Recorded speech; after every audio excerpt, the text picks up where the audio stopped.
What up, nerds, and welcome to another hammered episode of Straight Chilling, the weekly horror movie review show where you chill and we kill, slice, dice, and chop up yet another horror movie. My name is Bob. I'll be your host for the evening. This is episode number 367, recorded Sunday, April 17th, 2022. Tonight, we're talking about another Patreon pick. This was chosen by Miles B.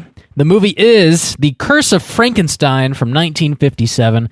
Before we get into it, let me introduce everyone else on the show. First up, calling in from Washington, D.C., we got our boy, Randu. How do? How's it going, buddy? Was that a pooping noise? Is that what? No, bro. I just hatched and pooped at the same time. Okay, that's a strange bump that I'm not a fan of. I don't like that. I am risen. You know what can I say? I understand the bump better now. Thank you for adding some context. Yeah. That was an impromptu decision. So yeah, we are recording on the holiest of holies, Easter Sunday. Well, one of the holiest of holies, anyway. Maybe not the holiest. I don't know. I don't know how to rank these. Yeah. I don't know. Rank the holiness of days for us, please. Come on, top 10 holiest days. Bye, Bob. Really, here we go. Really put me on the spot. Halloween, number one, for sure. The rest of them, I don't know. Don't really matter. Last but not least, calling in from South Korea, we got our boy, Soju. What's up, man? What up? It's your boy, Resurrection Stains. You think they're gone? They just keep coming back. You can never really clean those drawers. You can't. They just keep rising up from the ashes. From the grave. The cream rises, you know? Yeah. The cream. Yeah. It is, talking about a Frankenstein movie on Easter is like, I don't know. It makes some sense. I wasn't even thinking about that when I watched it, but it totally fits in a weird way. Yeah, in a strange and very accidental way, because, Miles had no idea we were talking about his show on Easter, and here we are doing it. Big thanks to Miles for picking a flick for us to review. This was actually, last time he got one of the picks. This was his original choice, and then he changed it to Gamera, and we talked about that instead. Oh, I thought he changed it to the Howling Deuce. Okay. And he got another one and was like, you know what? I'll go ahead and validate that Blu-ray purchase because I already purchased the movie. So we get to talk about it today. So thanks, Miles. Before we get into the review, let's tackle some housekeeping real quick. Here's another reminder. We do have our May poll pick currently posted on our Patreon website. If you support us at the $5 level or above, you get the chance to vote on a movie we're talking about this May. The theme for May is Friday the 13th, and the three movies to vote between are Friday the 13th Part 2, Jason X, and Freddy vs. Jason. Whoa, Bob. You have blood, ain't you? Yeah. What an amazing lineup. Tell me about those numbers. It's amazing. Jason X is in first place by a single vote. Freddy vs. Jason is just behind Jason it. Sex. Jason Sex. Jason triple sex. And nobody wants us to talk about part 2, so that's not going. Nay. Nobody. There's so many to choose. Just a no. It's crazy that this is the only Friday the 13th, and it's happening as summer kicks off for the year. Yeah, only Friday the 13th for the year. So that's nice. That's appropriate. Perfect time. Nothing more appropriate for a summer-themed show than something set in outer space. Right. Hey, you know what? If you're going to do space horror, you might as well do it in summer, because once spooky season comes around, I don't want that shit in my viewing radius. In my viewing radius. Wow. All right. Fucking ejected. July 5th. Summer is fucking July over. 5th. Yep. Space. Nope. I don't want anything to do with it. Pumpkin season. Get your votes in before the end of April. We'll see what we're talking about this May. In other Patreon news, we did drop a brand new mini-cast this past Friday. If you support us at the $10 level or above, you get access to a whole backlog of Patreon-exclusive episodes. Last Friday, I dropped one where I review Dexter New Blood, which is like season 9 of Dexter. They did sort of like a Control-Alt-Delete and like tried to correct the ending of season 8. No. They resurrected it. Hey, Bob. They intentionally ruined the last season and then decided just so they could later resurrect. There you go. That's my fan theory. They found some more money somewhere and decided let's just tank this shit and then leave the thread open for later. We can't figure this out right now. But yeah, if you want to hear my thoughts on Dexter New Blood, you can find that over on our Patreon website. In other Patreon news, we have not one, but two brand new Patreon supporters. Oh, shit. I know. We got to give mad shouts outs to Alistair R. and Reese D. Big thanks for signing up on Patreon and showing us some love. Every dollar you guys contribute goes right back into the show. It really means a lot to us.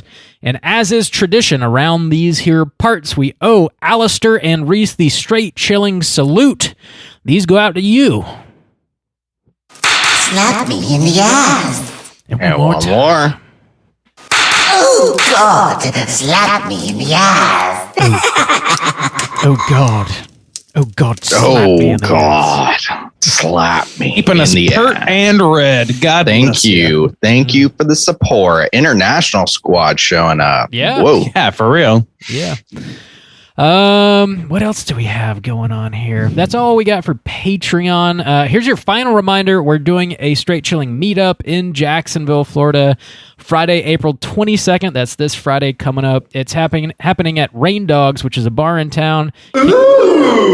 Kicking it off at 7 p.m. It's just going to be kind of a general meet and greet, but it's also going to be a swap meet. So if you want to bring any horror merch to trade, whether it be action figures, movies, comic books, signatures, whatever, bring it, and maybe you can trade with some folks, some other spooky A little folks. Mingler. We'll do a little speed dating. Bob's got some wet Sammies. Wet Sammies? Speed dating, but Bob is the only other contestant you can match with.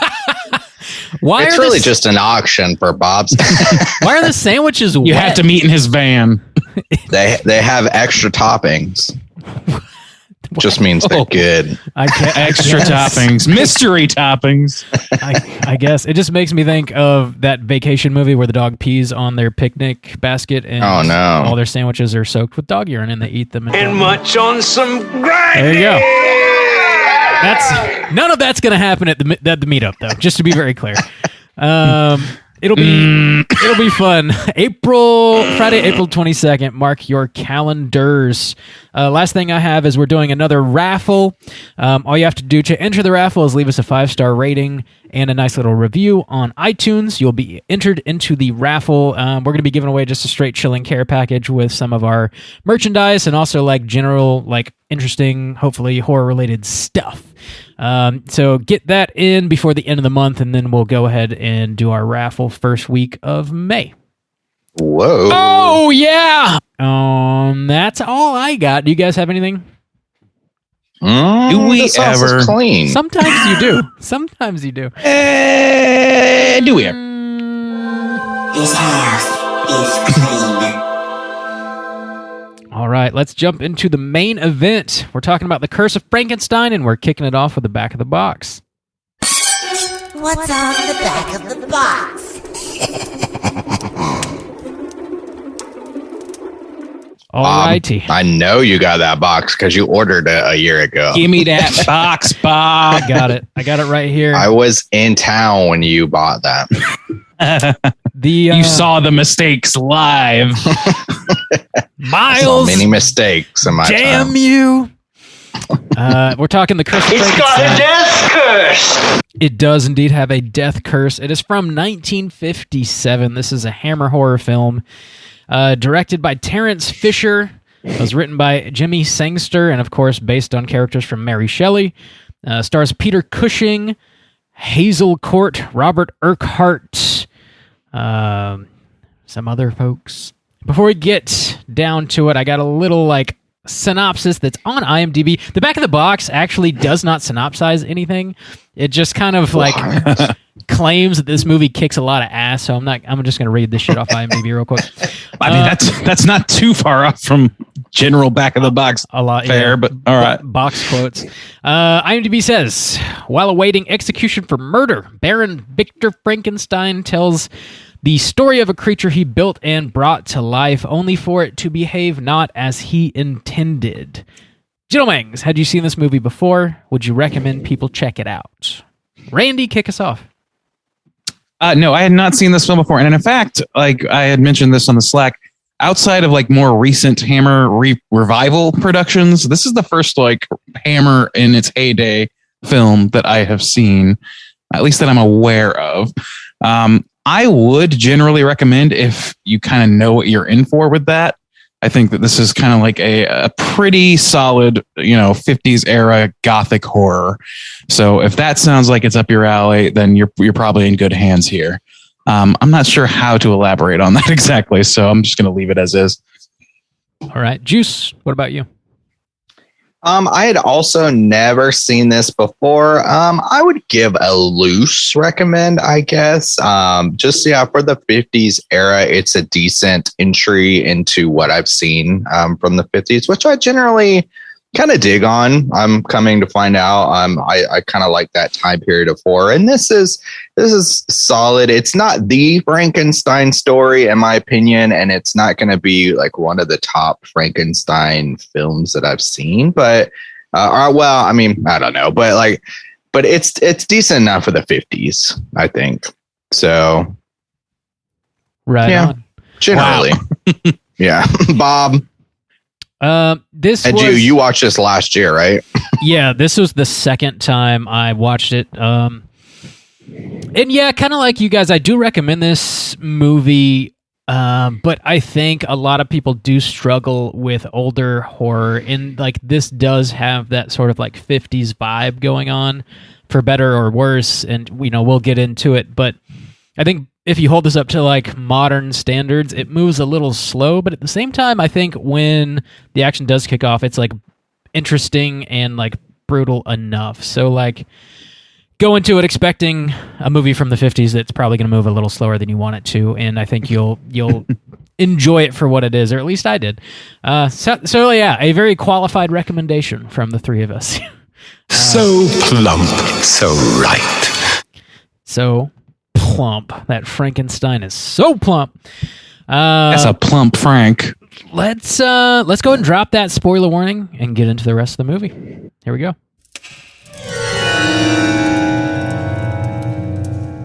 Spoiler warning.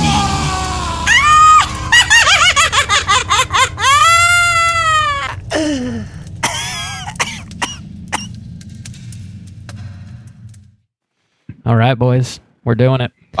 You got that plot synopsis? I got the plot synopsis. Here we go. In 19th century Switzerland, Baron Victor Frankenstein is awaiting execution for the murder of his maid, Justine. He tells the story of his life to a visiting priest. At age 15, the death of Victor's mother leaves him in control of her estate. He pays a small allowance to his aunt and cousin Elizabeth and engages scientist Paul Crimp to tutor him. After a couple years of study, the two reanimate a dead dog, and Victor wants to create the perfect human life from body parts. Paul eventually quits when Victor's fiancée, also his cousin Elizabeth, comes to live with him.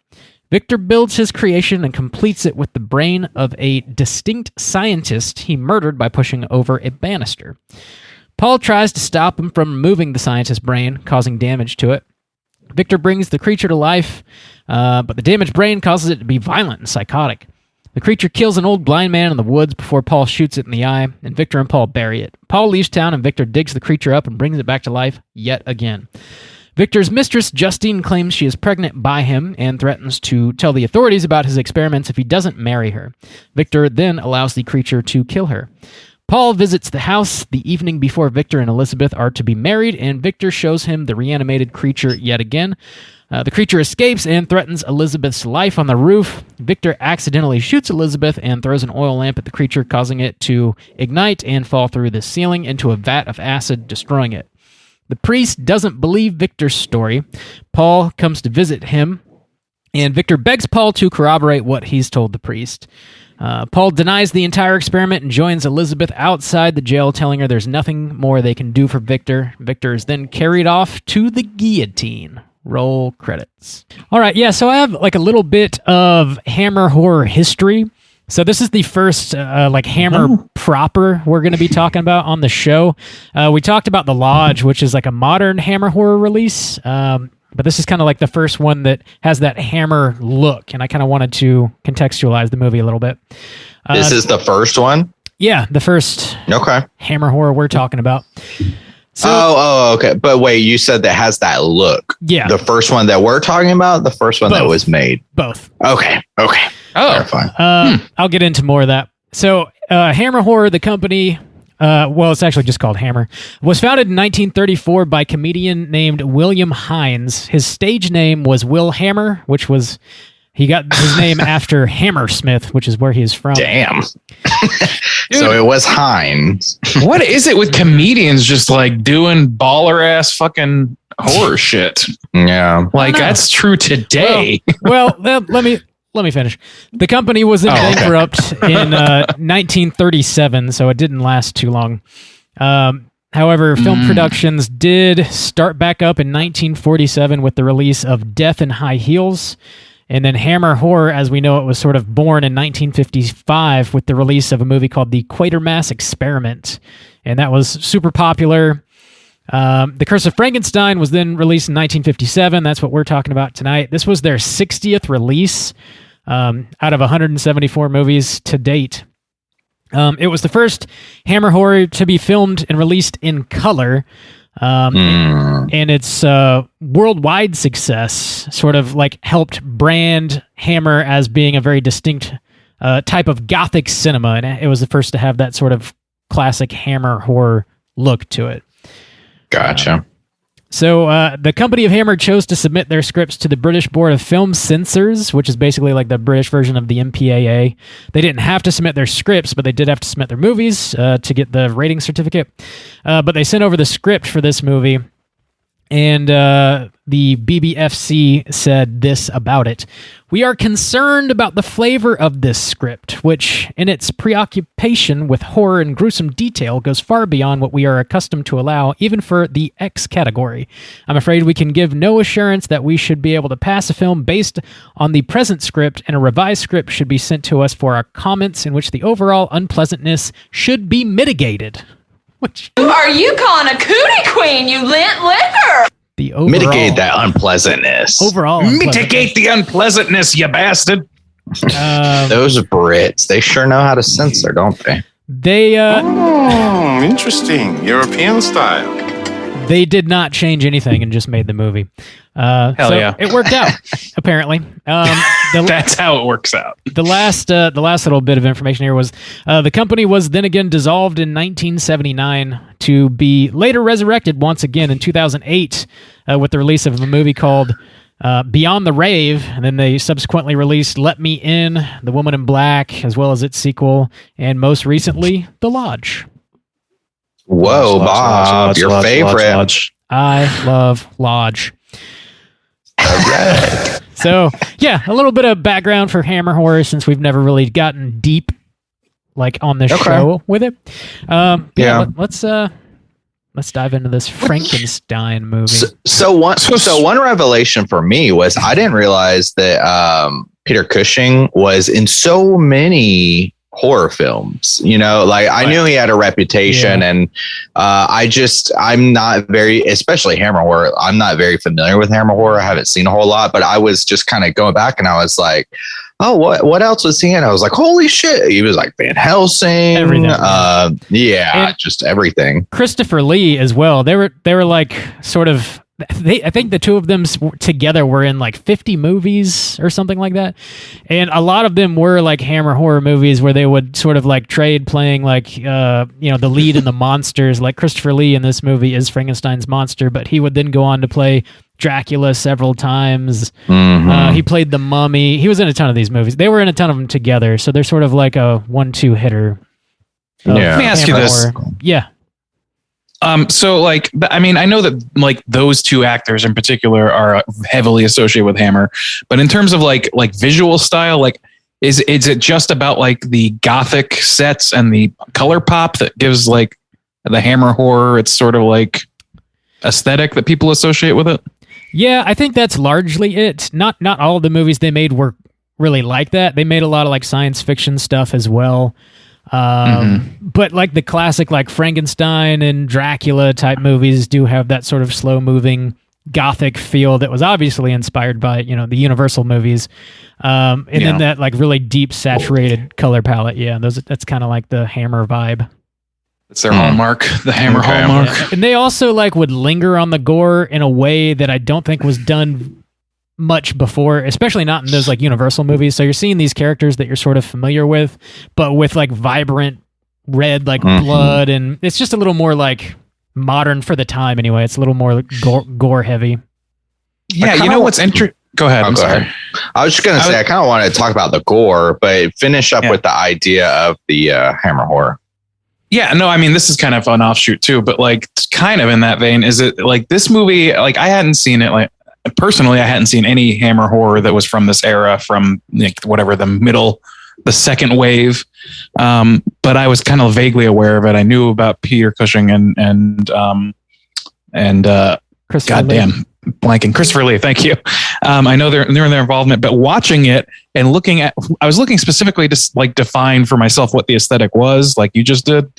And it honestly, it shares a lot of DNA with what I think we see with like Giallo, like in terms of like color palette, lighting, maybe like it's got, I mean, at least this movie anyway has, I would say, significantly better sets than a lot of those movies. And, you know, the story is a completely different animal, but I don't know. I thought that it was interesting that they shared a lot. And what's extra interesting to me as somebody who's like on record as not having like a large affinity for that kind of film, this one hit me a lot better. And the sets and the lighting and all that stuff really hit me great in this movie.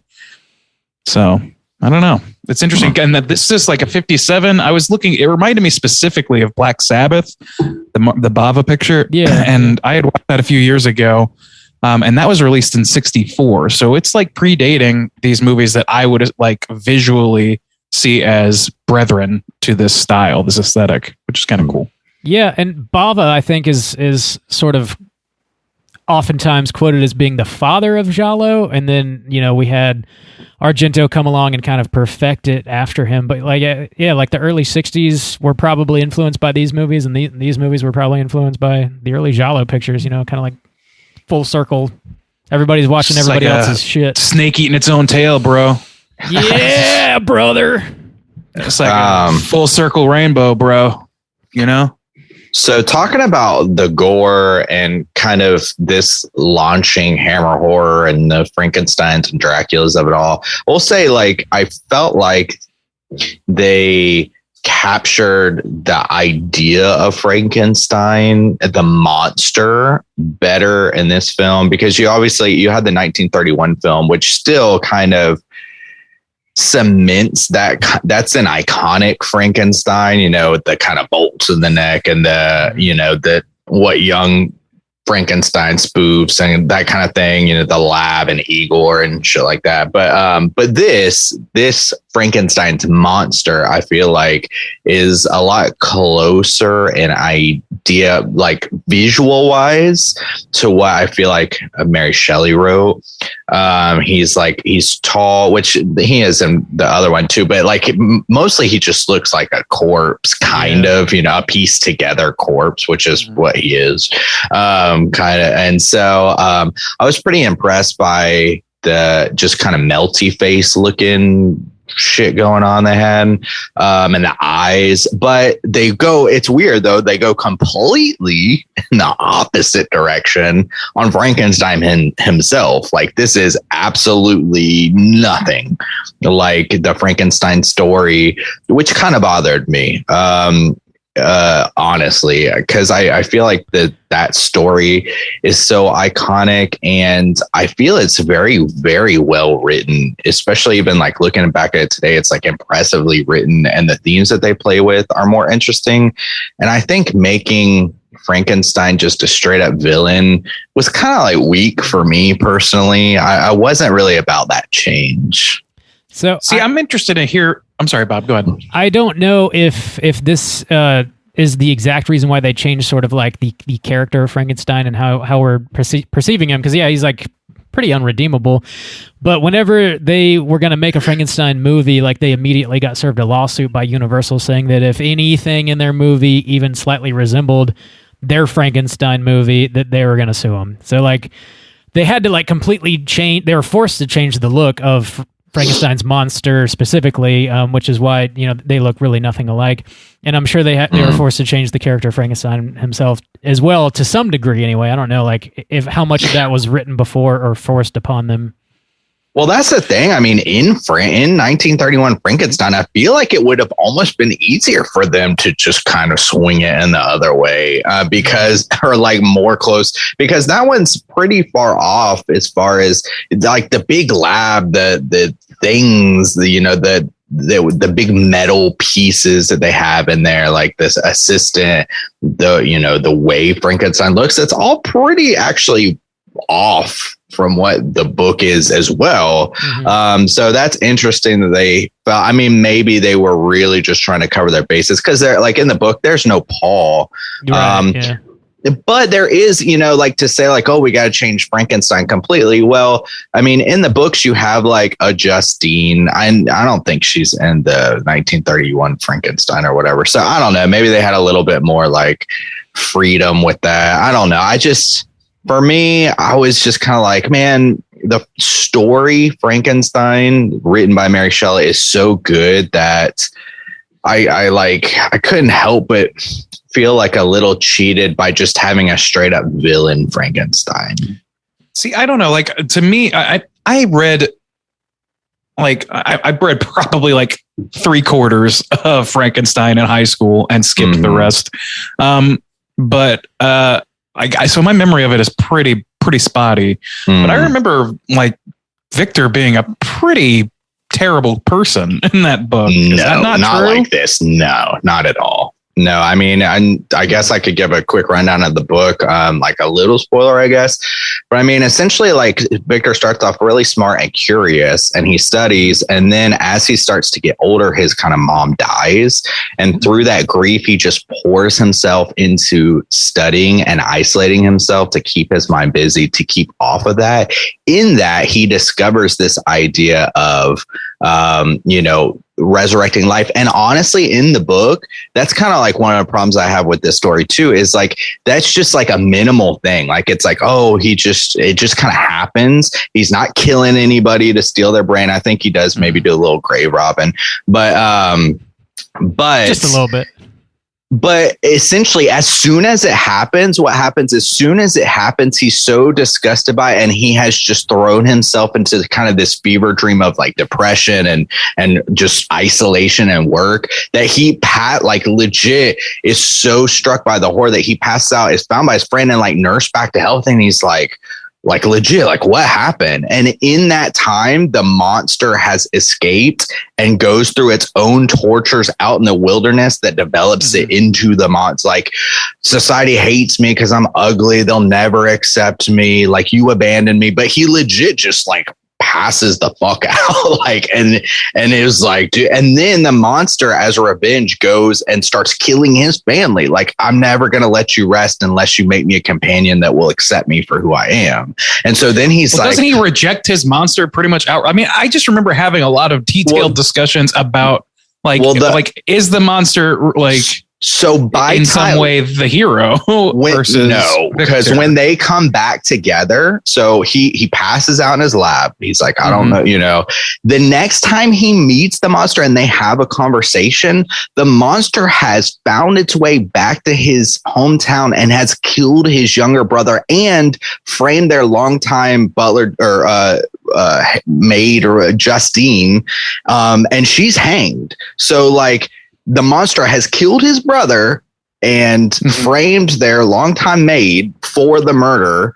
Right. And says, I will I'll kill Elizabeth. I'll destroy you completely if you don't build me a companion. So that's right. But my understanding is that the reason he does that is because that's the first interaction they have after he's created. Yeah, because what happens? He brings him to life, and he's like, so he just starts killing people. And how does he know that that's in response to him? No, so what he does is he comes to life. Yeah, he comes to life. Victor is horrified by it, and he does like reject it in a like, oh god, he runs away, but then passes out like in the street or something and is nursed back to health. The monster is just like kind of just conscious and like stumbles into the wilderness and literally has to learn to talk by living next to a blind farmer. And like interacting with them or whatever until they find out like what he is, and then they flee. And he keeps having these rejections with society that turn him into a monster. And in that, he seeks out his creator. And I think he finds like a journal. By that time, he can speak and read because he's like taught himself. And he like finds like Frankenstein's like journal or something and his log or whatever from the thing, or maybe he like has it on when he escaped the lab, and then that's how he kind of like hunts down Frankenstein. So yeah, their like first interaction as like two independent beings is the monster has already killed his younger brother and framed his maid and just like vows vengeance on him. Yeah. Well, I guess this kind of colored my viewing of this movie then to some extent, because my like memory of talking through this book through in class, talking about how like, what's going on here, really, all that sort of shit, is that, this is a story about like, like this creature being created, rejected by its creator and everyone in society, and then not knowing like what else to do besides find somebody like him. And there's only one person that he knows that can do that. So he starts trying to make that happen. He gets rejected again, and then begins like, forcing Victor's hand. So like, anyway, whether or not that's the case, that's just where my mind was when I was watching this movie. And I like, you're right. Like Peter Cushing's Victor is not the same kind of villain. Bastard. Yeah, man. he is a bastard. He's a big asshole. And, I kind of liked that. Honestly, like, yeah, he's a little bit mustache twirly, a little bit like, maybe a little simplistic, like in that. But like, I was happy to kind of see like, I don't know, this guy with like the whole like central thing with the story of Frankenstein is like, how hubristic of you to try and play God. And this guy has the hubris down pat. Like that's his whole thing. So to me, it makes a kind of sense to have him be not just hubristic in his pursuits of science, but hubristic in his dealings with all people. Well, this is I think the book Frankenstein, I think that's why I'm kind of like feel a little cheated, because it is a lot more deep than that. Because I mean, he's not that. It's kind of like one of those things where we were talking about The Fly a while back, the actual movie, The Fly, where it's like, it's almost kind of like dealing with this singular mistake that then haunts you for the rest of your life. It's not necessarily born out of complete hubris, but in that book, he's like super young. It's almost like out of being naive and ambitious in a way, but then that like literally haunting your entire life. Like the introduction of the book Frankenstein is him as an old man still hunting the Frankenstein monster in like Antarctica, literally. Like he's like out on a ship in ice and they pull him like seconds from death or whatever. So like, I guess it's just in this one, it's just, they have to create the character of Paul in order for everyone not to just be a huge piece of shit. Because Elizabeth's just a gold digger, fucking Victor is a cheating piece of shit, murderer. They're also cousin fuckers, which is a weird thing. That's weird. Yeah, unfortunate, but also like of the time, like of the era this is depicting, not uncommon. The 50s. 1957. Everybody was banging cousins. The two characters of like Paul and Victor are definitely like, they could have been smashed into one more interesting, fleshed out character, like have some sort of internal like battle for like Victor Frankenstein, because he is very like one note. I think he makes like a pretty solid villain in this movie, not a great villain, but I would say a good one anyways. Luckily we do have a Peter to sort of like bounce his ideas off of. And then like, I really like the older scientist that Victor ends up murdering to take his brain. And like, we only get like one scene of dialogue with him, but he sort of says something along the lines of, to be a good scientist, you have to not only like know things and make discoveries, but you have to know how people are going to use those discoveries once you sort of release them to the public. And like, or you have to have responsibility for it. You got to know if in it's as many worth words. like putting out there for the public to consume and do what they will with it, because once you let it go, there's no control. And that's the thing is like for me, like what I recognize as being the story of Frankenstein is the story of not, I guess it's not just hubristic. It's also like, I don't know, like you are so, doggedly interested in what you're doing that you don't think about the consequences. And it's really like it's really like it's sci-fi horror. Isn't the future terrifying? What if we could do this? And should we be doing this? It's Jurassic Park. It's wondered how much, whether I forget the line, but whether you were so concerned about whether you could, you didn't think about whether you should. Something along those lines. Yeah. It's the same story, and that's like, to me, like it makes sense that somebody like a character like Victor Frankenstein could, at least in this case, just be like a real bastard who only ever wanted to make a name for himself, always sneered and looked down at other people. He wants to be God. He thinks of himself as a god. And I was just really compelled by that to some degree. And I liked having Paul around because he did create a foil. And to Bob's point, they definitely could have been the same character. Those are facets of the same guy if you want to write it that way. The problem is that this movie, for all of its good qualities, is pretty blunt in terms of like laying things out there. And I guess that's more really like a de facto for the time and for the audience. They're not making people guess what's going through these characters' heads. They're telling you. Having two characters host those two different points of view allows them to volley off each other. So I understand why they did it. Because if he was the same person, then I mean, like, what are you going to do? Because already they already have that too. Yeah, a lot of the things that Randy I remember describing in The Fly, I was feeling in this movie, which is interesting because they're just a year apart. This was 1957. The Fly was 1958. But I was just like, damn, we're spending a lot of time with this process. Let me go get some eyes, let me go get some hands, over it. It's just like, man. And then even once you get the monster, they limit it. He has an interaction with the old man and the boy in the woods, but everything then is shot off screen. So it's like there's not like a lot of action, or not even action, there's just like not a whole lot going on into this movie for me, honestly. I was just kind of interesting. Bored. We have flip-flopped positions. We have, yeah. Because The Fly, to me, like I was thinking about The Fly while watching this as well.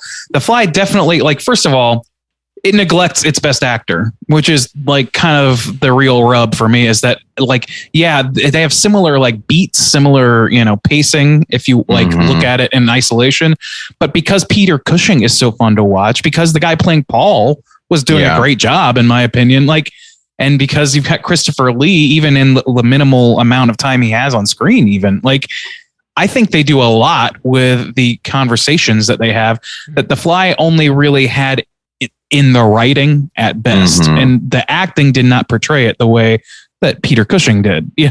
So that's to me like made the quiet moments, or the volleying back and forth, the struggle between these two ideas, and also it was a conflicted struggle as opposed to The Fly, where it's like husband and wife. It's like everybody's I on the didn't same think it was team. a conflicted struggle, and I think that's the problem that I have with this movie, and at least with The Fly, like to compare since they're so close, is there's a contrast. You have this very pleasant time where everything's great, and you have a loving husband with a loving wife with a loving child, which then reflects the horrors of what happens, living with that mistake. In this one, I just feel like I'm swimming in lukewarm water where the temperature never changes. Frankenstein's always a bastard man, and he's always doing shitty things. And when the monster is born, like, it doesn't really change the tone of it.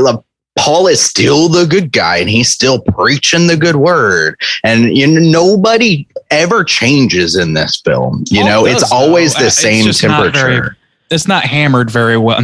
No pun intended. Whoa. It's not hammered very well with Paul, though, because he does have a temperature change, in my opinion, between like he starts the process of doing this experiment, and then he comes to the conclusion that this is immoral or wrong. After they make and then you Poppy. Oh God, yeah, we made a puppy. I don't want to rob graves. No, it now. wasn't like the there's puppy. no It was real robbing. jump It was there. cutting down a body that made him do that. Made him change his mind. Yeah. Like a human form is what the problem was. We can't create human life. Which- the puppy is like weird enough. There's not a ton of action in this movie, but like I think there's enough to keep me interested. Like you said, Juice, in the second act where he's like getting piece by piece, it does feel a little like monotonous. But like the scene of them cutting down a freshly hung man and like having to remove his head because the birds have eaten the flesh off of it, and then they just chuck the head into a vat of acid and dissolve that shit, and then he goes and like gets a head and eyes and all that shit, and then they like reanimate the creature.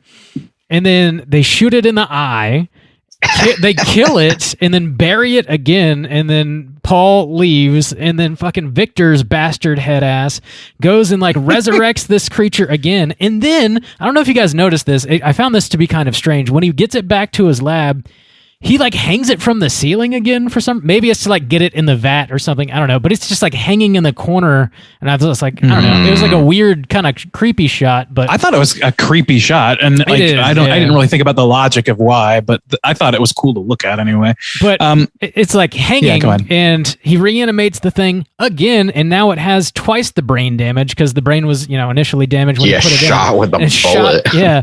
So now he's even more fucked up. So he starts doing brain surgery on this creature to try and correct all the fucked up stuff that he's already done to the brain. Like how like heartless and soulless, like it's full blown like torture to like do even one of these things. It's like it's terrible to like ponder on, and it makes you hate this character like so much. It creates like a very, I don't know, like one-sided villain, but like one hell of a villain, like an extremely detestable person.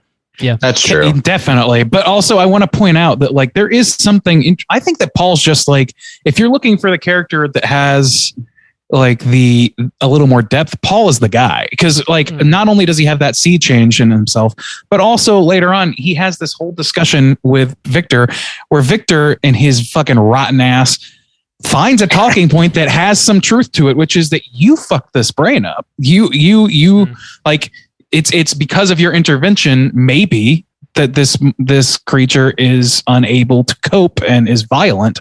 We don't know. We don't get to see an undamaged creature. So I think that gives him like a little bit of something. And the other thing is like going back to what I was saying earlier is like the difference between like the loving husband and wife is there's no conflict between those characters. Their human characters have nothing but teamwork on their side. And this one, to me, it's more interesting to see these people talk about the implications of what they're doing and argue about it instead of just being like, well, how do we solve our little problem? Yeah, but I guess I just didn't see that Paul changing. I see that he reacts to the changes in what's happening. Like, okay, yeah, I was down with doing science, but I don't want to dig up dead bodies. Like, I don't feel like that's such a leap in storytelling, like, whoa, he really overcame something to say I don't want to dig up dead bodies or kill people. Like, I never got the indication that Paul was capable of killing anybody anyways. Did you but I didn't see him as needing a big catalyst for change. It's like catching yourself. No, not necessarily him. I'm just saying when you have that, when it's just this always good dude versus this always huge piece of shit, then the temperature of an entire, it's not even that long, but of the entire film, does not change. That's why I said I felt like I was sitting. I mean, we'll cover Reanimator when we cover it again. We'll get there. I mean, I'm just saying, that's the dynamic. You've got the guy who's dragged, or not dragged. He willingly goes into the dark, regrets his decision, and then tries to counteract it. But in doing so, he has to work together with the guy who caused all this to happen, who is a bastard man, unmitigated bastard. So I don't know. I like that dynamic. It is interesting that at the start of the movie, we see a younger Victor Frankenstein, his mother passes away and he inherits all this money. And the very first thing he does is try and find somebody to tutor him in science. It's even at a young age, it's all he has ever cared about. And that kind of like through line sticks with him, and then they sort of make this great discovery after a few years have passed, and they like bring this little puppy dog back to life, and the dog, I guess, didn't have any sort of brain damage and is just like a normal cute dog. So he's like gets a taste of like, you know, like you said, like he's got this god complex, so he kind of gets that taste and thinks, I can fucking do this with anything now, and he's just like gonna do whatever it takes to make that happen. I get, like, he doesn't really care if he fucks up in the process because he's got the end goal in mind and fully believes that he can do it. Huh? See, I guess it's all part of the process, and he doesn't want like outside input at all. Like he refuses to allow like councils or whatever to review his science and have a say in that whatsoever, or even have an opinion. He's like, no, we're going to go further. We're going to push it all the way until it's undeniably the greatest thing that's ever happened. And then everyone will recognize me. I guess that's kind of my problem too, is like, he's always a piece of shit. Okay. Mm-hmm. So if you had a character that was conflicted in any kind of way or had any kind of arc or growth, then you could justify the idea of like, okay, you know, he found himself in this situation where he killed someone and then maybe he regrets it. And so that's why he's not willing to kill anyone to get a new brain. It's like, why go through if you're just a huge piece of shit all the time and you're willing to kill people for your end goal, why are you even doing brain surgery to repair this brain? Like he's so willingly kills one of his colleagues that it's just like, at this point, he's willing to rob graves, kill people. Then why wouldn't he just do it again? You know what I'm saying? There's no conflict in this character. And so to restrict him in any way doesn't follow suit with what this story is telling, that he will do anything. So it's like, why even go through the painstaking process of trying to repair the brain when he just kills somebody else and take a new brain? He does say in the movie that like he will find another brain eventually and another if he has to. And I think the reason he doesn't immediately go grab one is because it's just hard.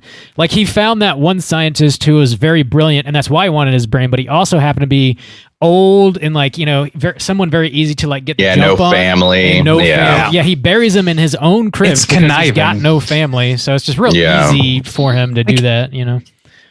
And that's the thing, is like, he's not like, I don't know. To me, I think he wants that brain. He has a twisted respect for this man that he wants to like include his incredible mind in his experiment, and he's willing to like go the extra mile to do that. Not because his end goal is saving the human race. Like he poo-pooed the idea of even surgery or whatever that Paul brought up.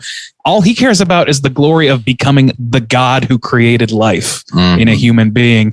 And to me, that makes perfect sense. I don't need him to change because he's the villain and we have another character to express that conflict for us. He's a mad scientist. Like I would be interested to see a Victor that is, you know, has more conflict in and of himself, but the conflict exists either way because they created this other character to butt heads with him and to ask the questions that we as an audience are asking. Is like, why are you doing this? The truth is he's like just an insane person who demands fealty to his own mind from everyone else. And the way he's going to do that is by surreptitiously doing these heinous things until he becomes undeniable. Like he's Thanos, like he's a villain, like he's doing horrible things in pursuit of his own glory. Why do you guys think he even, other than like, okay, from this character standpoint, why even have a life with Elizabeth at all? He's obviously not actually interested in her, and she's not at the house at the beginning, literally like brings her there. Like, why? Because that's what society does. Like, I don't know, people get married for all kinds of terrible reasons. To me, it's like, you know, okay, this is a predestined thing that we were supposed to do. And this is going to keep me, you know, respected in the public eye. And I don't have to really respect her. I don't have to even treat her like a wife. I could treat her like shit all the time. And I do. But, you know, he was already, that's what you're supposed to be. He was taking care of her as well as his aunt because he had a pile of money that he inherited. And then I guess that's what I was saying. He could have just not out of love kept supporting her. His aunt died, and that's why she came to live in the house. And then I guess they were just like, well, we might as well get married because you're fucking here, I guess. Well, no, because they arranged it, he said. It was an arranged. She said that. Yeah, she said that. Yeah, I guess that's true. But yeah, and then like the whole bit with Justine and how she's like, you know, you better marry me because I got your baby inside of me. And then he lets the creature kill not only Justine, but assumedly the baby she's carrying, if she was telling the truth. Yeah. Which makes it even more fucked up. And see, that was not, he has no scruples in pursuit of what he really wants. He only cares about the one thing. And that's the mark of a madman and a villain. That was a piece I was confused about when this story kicked off, because you don't exactly know where, he's locked up at the beginning, and they specifically say he's raving mad or whatever. So I thought he was in like a loony bin or something. And but it comes to find out he's in prison. The last shot is of this guillotine coming out, and I personally was kind of confused because I was like, well, nobody believes his story, and the monster drowned in some acid, and I guess the worst crime that they caught him for was shooting Elizabeth, you could say, because she never saw the monster. She just knows she got shot. So I was like, why the fuck is he head toward the guillotine? But then you guys were saying at another point, like, I guess they found the bottle of Justine, but you don't see that. So it was kind of confusing to me. Well, he does. So when he's relaying his story at the beginning, like, I guess it would be easy to miss because like a line of dialogue, but he's retelling his story to the priest, and he says that, like, Justine was killed. And then, like, you're led to believe that that's why he's in jail. But obviously, it's like an old school jail, and we might not immediately like identify where he is as being a jail, which makes sense. Yeah. No, I kind of thought it was a madman cell anyway, like you said, Justin. Well, and also too, like the vat of acid. It's like, if you got a dead body, why the fuck aren't you using your vat of acid? Popo rolled up real quick. I don't know. Started blasting. Damn popes. I wanted to ask you guys about Christopher Lee's performance as the creature in this movie. Even though like his screen time is very limited and he doesn't really have any speaking lines, how did his performance strike you as playing Frankenstein's monster? I liked it. Yeah. I thought that it was interesting that it, like, even Karloff, to my mind, had more sentience. Do you know what I mean? Like this, he really did seem like Walking Dead, just a shambling, non-brained thing. And it had impulses, like it was chained to that wall, and it just would stay chained there until it finally was like, I want to keep walking, pull out the chain. And it just rips this out like plywood. And it's like, I don't know. I kind of like that as a little bit of a change in depiction. Mm-hmm. Yeah, I liked that it seems so. I found it sympathetic, especially after the fact, because like he does this kind of face of like, what the, especially after you see the stitches where he's done the brain surgery, and you're like, okay, maybe he actually did repair it in some kind of way, because he seems sad and like confused, and he's felt never bad mad, he's never happy, he's never anything. He's a blank slate who is led entirely by like base instinct, and that to me is pretty terrifying. Even like I was saying, Karloff's Frankenstein, he had a lot of that, but then like you get fire close to him and he no, and he'll like he'll react to things. This particular one kind of reacts to things, but it's very, very slow, and it's very like shambling. It's more zombie like. And I thought that was interesting. I also like what you said earlier, Justin, like the visual depiction I thought was pretty cool. Like it's cool to see, just like, I love that they were forced to not mimic Karloff, because it gave us something pretty different that, like you said, does match the book better and is to my mind scarier. And maybe it's just because that other one is such an icon that it doesn't hold that weight anymore. Yeah. But it worked for me. I agree. I do like that, both times he's reanimated, there is a stark change in his mannerisms, and like even just like the expression on his face. They're sort of like blank both times, but there's like a stark difference in his eyes specifically. I think he does a lot with a little, because like you really don't see him much and he can't talk, but like you just see the way, like his body language, I think just really comes across very well. And he's also like, when he first comes to life, he's like a super tall, imposing dude. So like seeing that in real life would be terrifying to anybody. So like, seeing him kind of start flailing around, you're like, oh my God, he's crazy, he's huge. It makes sense that you would be terrified, but I don't know. I like the performance quite a bit, even though you don't get a whole lot. I wish we got more of him, to be honest, but it is what it is. Mm-hmm.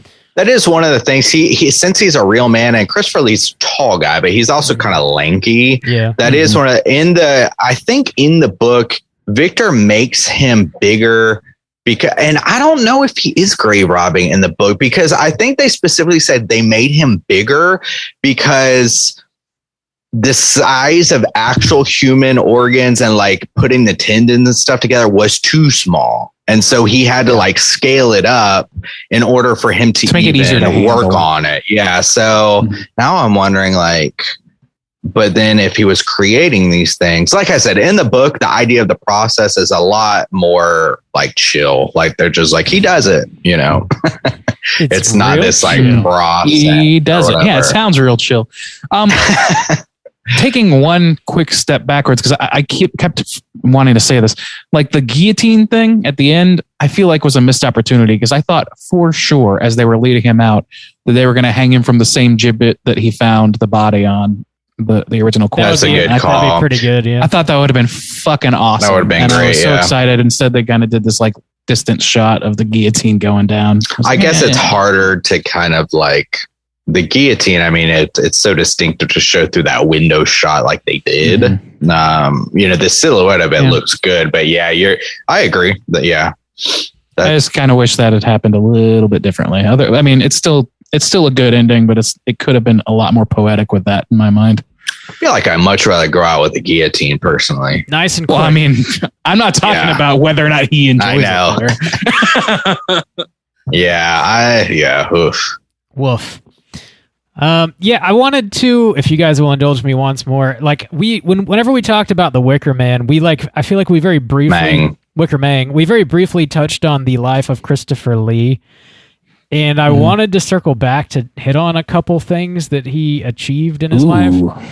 I feel like we could do like a whole show just on Christopher Lee, but I wanted to sort of like dive a little bit deeper on that. Christopher Lee, he had a career spanning 7 decades, and he ended up being knighted in 2009 for his contributions for drama and charity. He also, like, I think one of the things we touched on was he served during World War II for the British Royal Air Force. He wanted to fly but couldn't because of bad eyesight, but he applied to join the intelligence agency, and he ended up helping retake Sicily in World War II. He also survived malaria. He got malaria 6 times. He climbed Mount Vesuvius. I know. And then by the age of 20, get that malaria shot. Yeah. By the age of 25, he was part of the Ministry of Ungentlemanly Warfare, which is nuts. It was him, Roald Dahl, and Ian Fleming, if memory serves. Boys, we need to make our own society. Yeah, let's do it. It just takes 3. Ian Fleming, who wrote James Bond, was and he was like, there's like heavily rumored that Roald Dahl is the basis for James Bond, which is fucking weird. Apparently, the dude that wrote James Bond was also Christopher Lee's brother-in-law. Wow. Oh, I didn't know that part. Interesting. What an influential squad. Damn. And he's from like royalty too, isn't he? Like, yeah, he's like a distant. Maybe I'm jumping ahead. Sorry. He's a distant relative of Charlemagne. Yeah, but Charlemagne. Yeah. Holy shit. But the details of like whatever went on with the Ministry of Ungentlemanly Warfare, like, it was top secret, and he never like really spilled the beans. But he did go on to say as much as this. He said, "I've seen so many men die right in front of me, so many, in fact, that I've become almost hardened to it. Having seen the worst that human beings can do to each other, the results of torture, mutilation, seeing someone blown to pieces by a bomb, you develop a kind of shell, but you had to, otherwise you would never have won." So, like, he saw some real shit. Damn. Also, like the Bureau, was it the Bureau of Ungentlemanly Ministry? Ministry. I don't like, this is from distant memory of reading about this, but I believe that part of their job was to seduce the wives of the opposing forces and turn them and get information or turn them against their husbands or like, yeah, they were out there fucking Nazi ladies for the cause. That shit's nuts. Damn, how sign me up, boys. for the Nazi speed dates, Justin's all in. Dude, give me them sauerkraut sliders, son. Let's do this. When she's pregnant, you say, by the way, I'm Jewish. Damn. Oh, man. That's horrible, but he was also an expert fencer. He was an operatic singer, and at the age of 88, he released his very first heavy metal record. He released a couple more after that. One of them was a heavy metal Christmas record with a track called Jingle Hell that hit number 18 on Billboard's Top 100, making him the oldest artist with a top 20 hit at the age of 91. Damn, maybe we should do an episode. Stopped at every opportunity. Christopher Lee. Holy shit. Christopher Lee is the most badass. That man was also in the Howling Deuce. He was in Damn, that. he didn't get... once you get... I mean, if you've just seen people mutilated and fucking just stealing people's wives, I mean, damn. Well, I mean, what are you going to do except make horror films? Metal. And Attack of the Clone. He also spoke 6 languages. And in addition to playing, Frankenstein's monster, the Mummy, Dracula, he was also in James Bond movies. He was in Star Wars, Lord of the Rings, The Wicker Man, Sherlock Holmes, and he had a total of 282 acting credits. Just a quick overview. Christ, I've wasted my life. Yeah, man. You want to feel that way? You listen to Christopher Lee's fucking rap sheet. Damn, that's nuts, dude. Yeah, so brief overview of Christopher Lee. That dude is insanely badass. If you want to know more, definitely do some research. He's also apparently just a true gentleman, just a really nice dude to be around. Except when he was stealing wives. That's true. He was in, unless you're it was called ungentlemanly for a reason. He got that shit out early. Yeah. So here, maybe that's the Hotline Screams today is, would you steal another man's wife for freedom, boys? For free. It's the only way to be free. The only way to be free is to bang someone's wife or adultery. husband. Would you do it? You're saving millions of lives by banging millions of lives. Would you do it? Ava Braun. What would you do? Bob? What would you do? I mean, yeah. Jesus Christ. I am not comfortable with the way this line of questions is going. Yeah, it's weird. It's weird. Well, blame it on Christopher Lee. I won't. Do you guys? I'm blaming you. Do you guys have any other points you want to hit before we go ahead and rate The Curse of Frankenstein? None that spring to mind. No. Okay. Nah. Cool. Well, let's go and do it out of 5. Oh, there is one, dude. What was that scene? What was that scene? It was cracking me up. I'm not complaining about it. Where there's just this dude pouring himself some fucking punch. Getting fucked up at the wedding. I don't think we'd ever seen that guy before. And he's just, that shit kill. I wish there was more levity like that, because that was killing me. That dude just pouring himself some punch and cheersing himself and then pouring himself some more. I was like, open bar. What is this? Yeah. Yeah. Suddenly there's a fucking crazy drunk uncle situation happening in this movie. I thought that was kind of crazy too. And he never showed up again. No. Yeah, it didn't do anything. It's just, I guess, it just is what passes for a laugh, and then let it go. I kind of liked it, yeah. Getting twisted on the Baron's dime, we've all been there. Oh, yeah. Yeah. Practicing my speech, darling. Let's rate it. Let's rate this thing out of 5. Juice, why don't you kick us off? How do you feel about The Curse of Frankenstein? Okay, I will. I railed on this pretty hard, but overall, I liked it for what it is. I actually kind of dig on the 50s now that we've covered a lot more films from the 50s. I kind of like this aesthetic. It's got this old timey just look and feel to it that just is interesting to me. I don't know. I vibe on it. I like it. The pacing was a little slow. Like I said, I never found any of these characters particularly interesting because they're pretty one note and don't have a lot of conflict that I see. They have conflict with each other, but not in the choices they're making. Like Paul's always going to do the good thing. Frankenstein just kind of gets worse and worse and worse. And in some ways that can be interesting to watch. But in a movie that wasn't even an hour and a half, I found the pacing quite slow.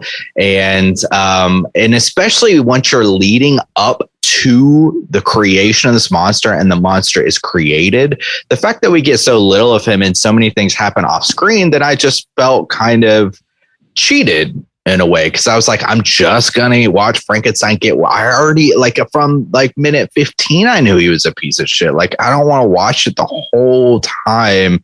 I want that to be the sole focus, and it mostly was.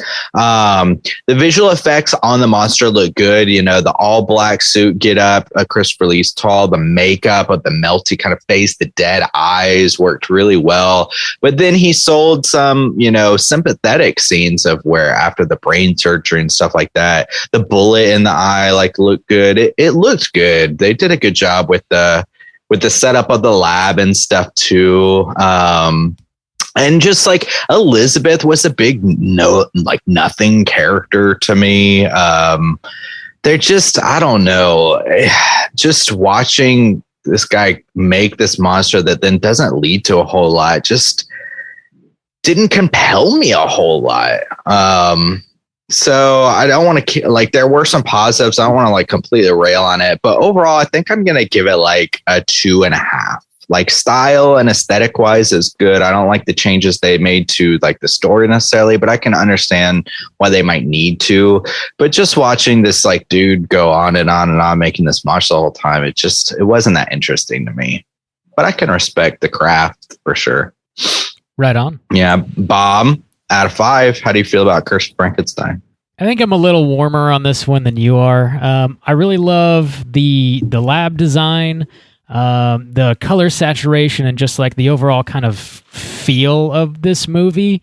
It's obviously very different from the original like 1931 Frankenstein, and I think like comparing that to like, you know, this 1957 version, I think it's like a very solid and impressive update, I would say. I think the performances across the board are pretty damn good, even though the characters are a little bit like one note. I think what is on screen and what's delivered by Cushing and Lee specifically are like, they really like help the characters kind of transcend in a way. And you do get that dichotomy coming from Paul's character. So like there is some back and forth. It's just, you know, less interesting, I think, that it's two characters instead of one. It does kind of like sag a bit in the second act when he's going and finding all these individual body parts. But I think when they get the original like body cut down from the gallows and you see it like floating in the tank and then the lightning strikes and it finally does get reanimated, like that whole sequence is really badass. And when you first see Christopher Lee as the creature, I think it's fucking great. I really, really like that through the end, and like the true like cold nature of Victor Frankenstein, where like he has created this thing and it is not what it's supposed to be. And obviously what he's created is suffering due to brain damage that he is fully aware of. So it, you know, ends up getting killed and he doesn't give a fuck. He brings it back to life again. Even worse shape. It's like so insanely cold. He's like such a hateable character. One dimension for sure, but I think he's a pretty solid villain, to be honest. I don't know. I think I dig it pretty good. It does lag in the second act, but I think that's like the biggest negative I really have. I'm gonna come in with a 4 on this one. Randy, how do you feel? Yeah, I mean, I see a lot of your points there, Bob. To me, this movie, like, I think about how this movie could have gone, and I think about like, you know, okay, so what if Peter Cushing was the only, like, Victor Frankenstein and Paul were merged together in Peter Cushing? I think that could definitely work, but I don't think that this time period, like generally speaking, gives a lot of credence to the actor to do that sort of performance that's show not tell. So in the absence of that opportunity, I think that I would much rather watch these two characters volley off each other and have an argument and have a conflict as they're doing the monotonous thing of searching for eyeballs or searching for hands, and just get to have some sort of conflict there that, you know, then have Victor Frankenstein like narrate his conflict or something like that. To me is more dull and uninteresting. So I like, to some extent, the way they've done this. I think it could have been done better, but in the time period that it was made, I kind of feel like this is not necessarily the best it could be, but it is, to me, better than some of the alternatives anyway.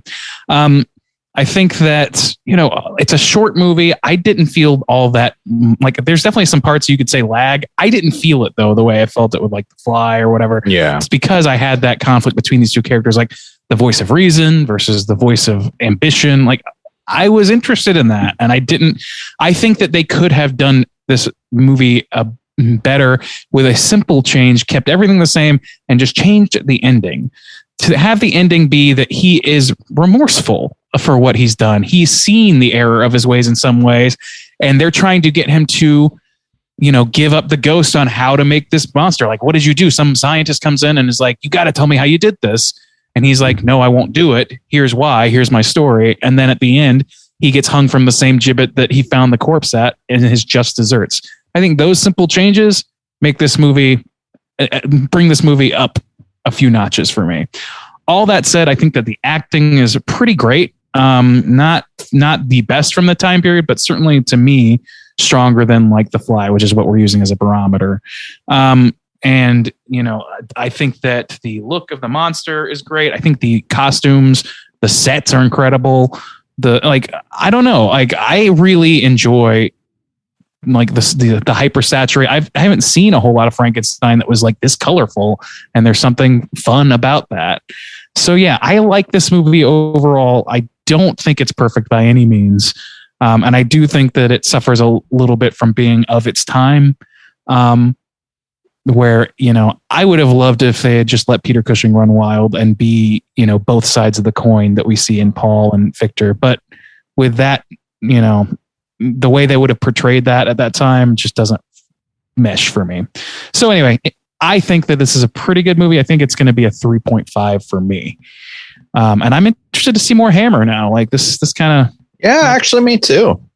I'm not big on Giallo, and it's so interesting to me that this hit me as well as it did, because like visually they have so much in common that it's just like when I first started watching, I was like, oh God, is this going to take me down some path that I'm not going to like enjoy it like I did with Giallo? But because it like is maybe even too forthright and straightforward in its storytelling, I would I guess rather have that than something so bananas off the wall that I have no chance of making it make sense, especially when it's framed as a mystery.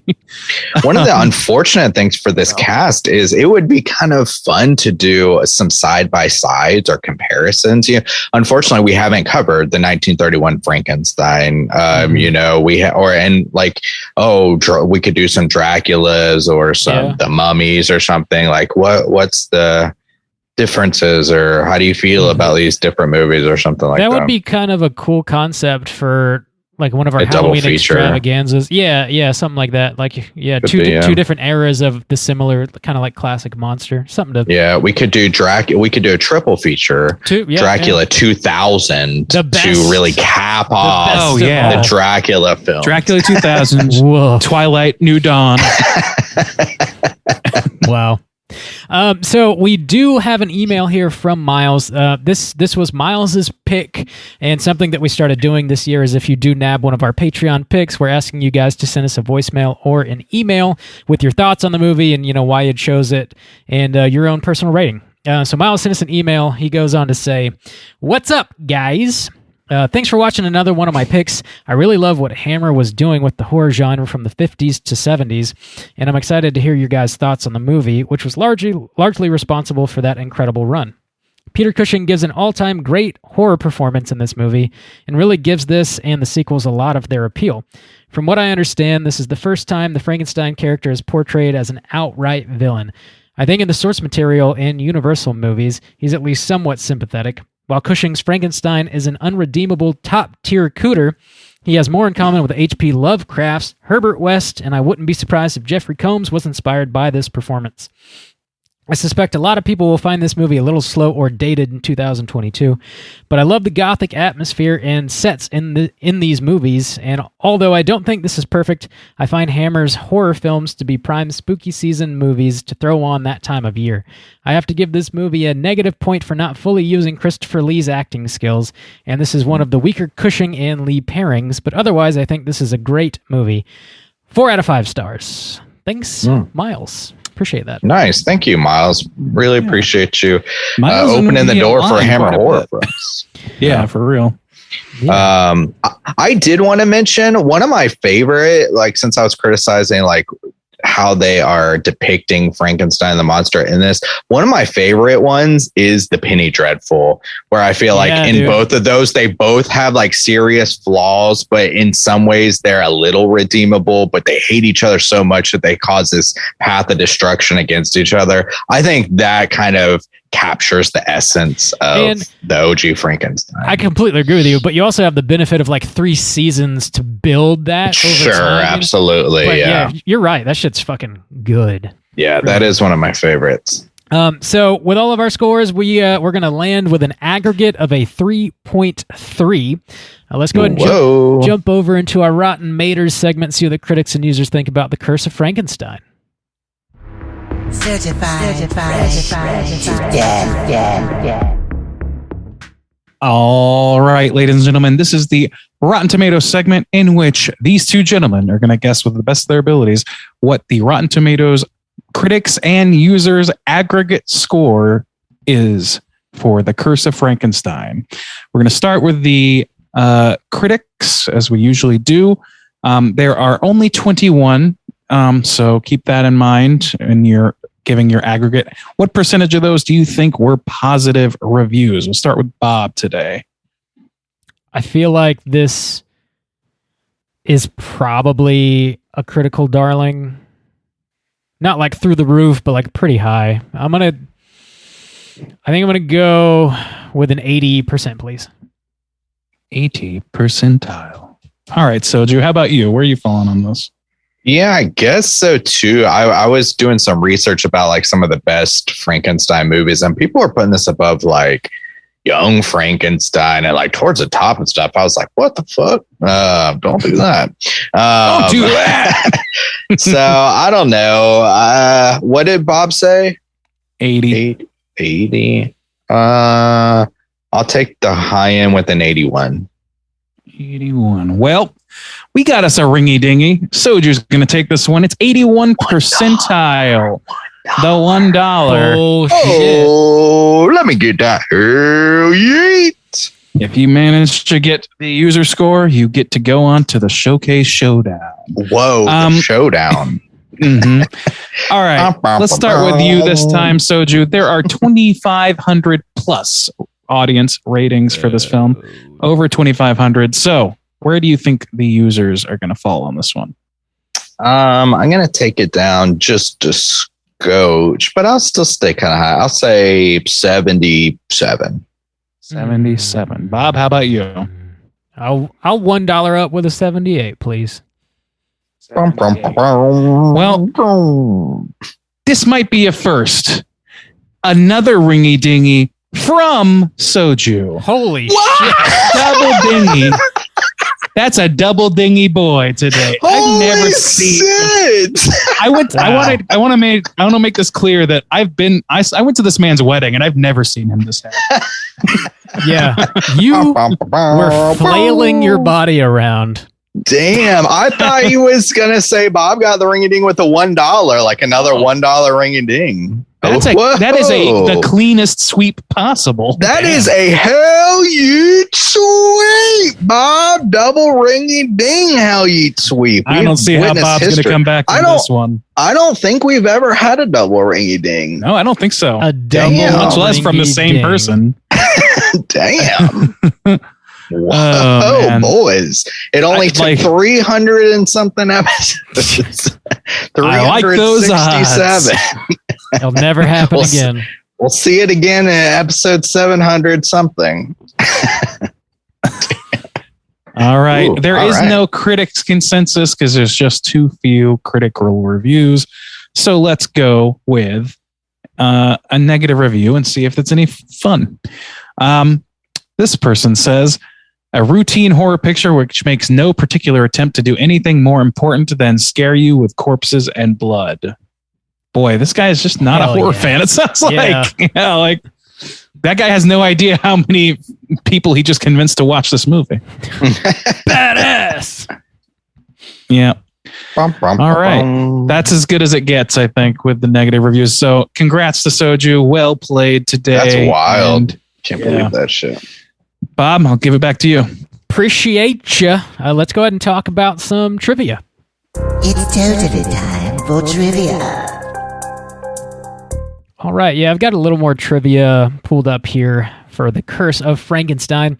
So Christopher Lee's monster makeup, which we talked about a little bit, was almost literally done at the very last minute. After previous attempts to design a monster makeup using a cast of Lee's head had failed, makeup artist Philip Leakey made the final design the day before shooting began, directly onto Lee's face, using primarily cotton and other household materials. Since he didn't use any latex or molds, the makeup had to be recreated from scratch every day, which is nuts. That fucking sucks. Yeah, it does. Damn. At the premiere of the film, Robert Urquhart was so disgusted that he stormed out of the theater. He hated it so much that he never made another horror film or worked for Hammer again. What? Damn. Damn, dude. Yeah, I know. It's not that bad. Shit. It's really not. That's an example of somebody just being a little bit too invested in their own mythos, I think. A little too British. Just kidding. Yeah, that's what I was getting at. Yep. It's the British part. In the movie, Peter Cushing goes to a charnel house to get his, quote, supplies for his work. A charnel house is a vault or building. Tools. Yes, yeah. A charnel house. My tools. I've got to have my tools. is a vault or a building where human skeletal remains are stored. In countries where ground suitable for burial is scarce, corpses would be interred for approximately 5 years following death, thereby allowing decomposition to occur. After this, the remains would be exhumed and moved to an ossuary or charnel house, thereby allowing the original burial place to be reused. You don't know what death is. You do Yeah, now. that's wild. Huh. Just throw Randy in the trash, huh? Yeah, he doesn't give a shit. I want my own Nick Cage tomb taken care of forever by the Catholic Church. Is that a tomb shaped like Nick Cage? Yeah. All you got to do is give them an undisclosed amount of money, and the Catholic Church will do whatever you want them to do. I hear. So. Maybe in That's the what future undisclosed sums of money tends to do. We'll have like robot tombs that can turn into like Transformers and move to better locations if the land is correct. That's exactly so you see a little like window where you see just somebody's rotting corpse inside of Optimus Prime's chest. Then he turns into a little jet and flies away. I want to be buried in Cheetor. Yep. Is that cool? Is that allowed? Rat Trap. No, give me Rat Trap.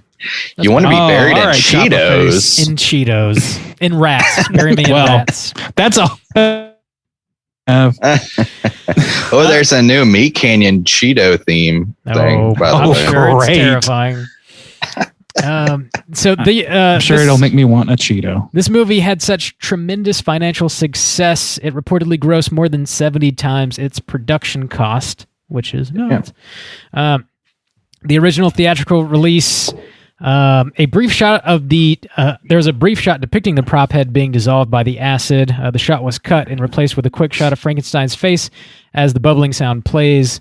The BBFC supposedly felt the scene was too morbid and had the scene cut from the movie. In all subsequent airings in theaters and on television, the missing shot is believed to have actually been cut from the original film and no longer exists.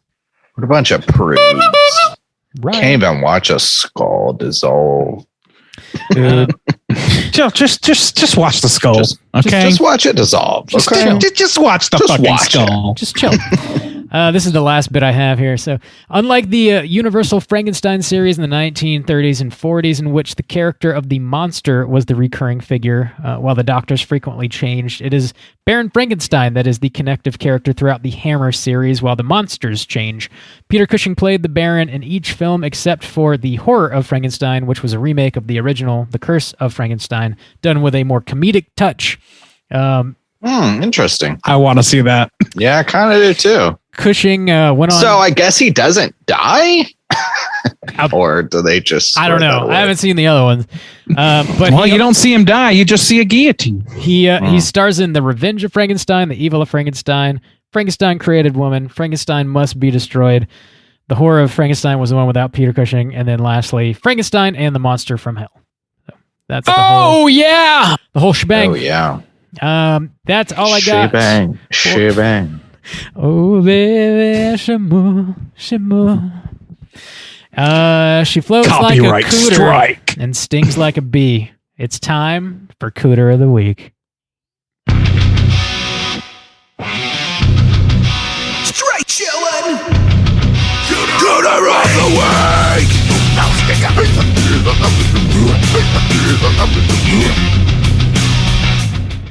Juice, what is a cooter and why do we hunt them? Cooter is a character type and a straight chillin' excludes. Cooter must hit 3 of these 5 points to be considered a cooter, but we want the cooter with the most points.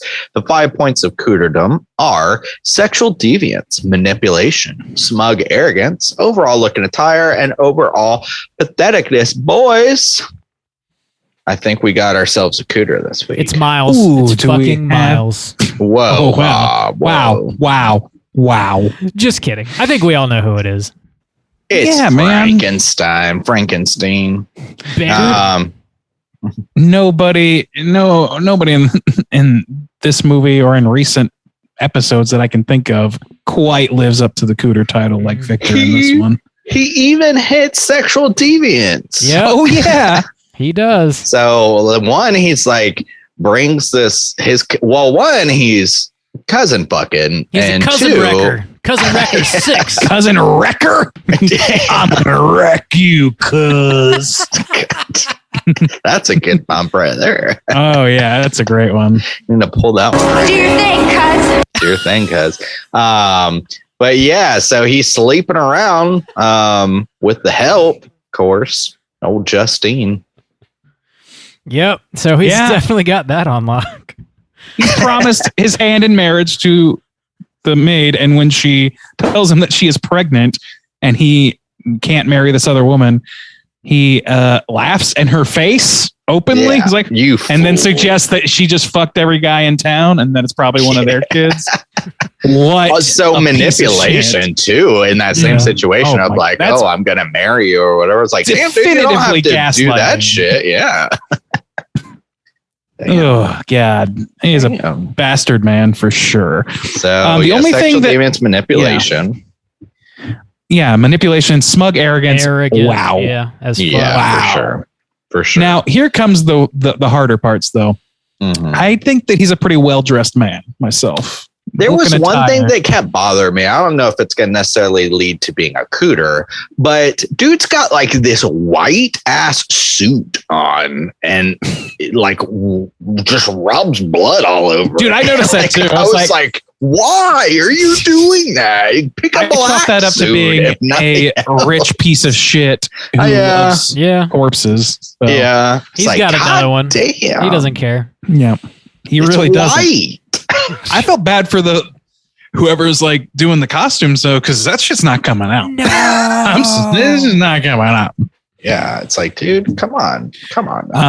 Yeah. And then patheticness. I mean, he kind of ends a little pathetically. I don't know that he's like he's rarely out of control where it's I would say he's pathetic, yeah, when he like loses control and he's like, you got to listen to me. You got to. that's like- a little He does pathetic, it yeah. 2 times. He's begging at the end, like begging for someone Yeah. to believe him, and you know, that's Which pretty that's He's pathetic. a murderer. I think that's murderers pathetic. begging for their lives is pretty pathetic. That's true. well, Yeah. well, I'm not even necessarily okay, he's a murderer begging for his life. He's not even necessarily begging for his life. He's begging for someone to believe that he's capable of creating life. Yeah. Before he dies, he wants people to know how capable he was. Yeah.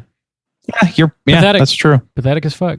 Okay, yeah, I'll give him pathetic. Because he It's a admits, lower yeah, tier he's than the in others. prison heading toward the guillotine, and he's still admitting to a murder that nobody was even suspecting him of the doctor. So he's admitting to that murder so people will believe that he made Yeah. life.